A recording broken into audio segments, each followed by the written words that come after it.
Биз азыр ролдук оюнга кирейин деп атабыз. Бул жакта мэрия шаарк кеңешинин төрагасы, жаштар иштери боюнча Адис ана мен вице-мэр. Билесиңер бүгүн. Бул жакта биздин коомчулук. Жалпы бүгүн коомдук угуу болоюн деп атат азыр бул жерде.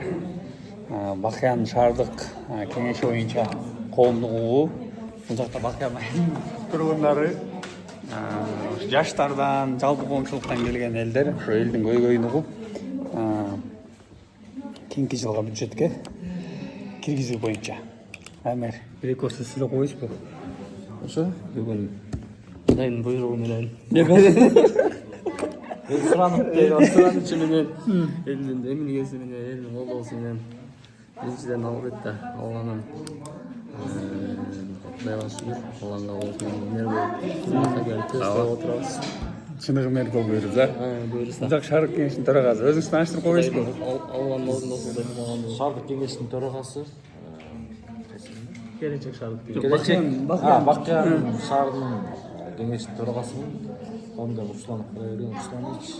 Шаардык кеңештин төрагасы менен мэрия тыгыз кызматташуу аркылуу жакшы жетишкендерге жетишөбүз. Анырыз. Соцпол боюнча. Коомдук тынч жакшы өтсүн буюрса. Коомчулук тарабынан сунуштарды эске алып, максаттуу өтсүн дейли. Ошондо ийгилик болсун.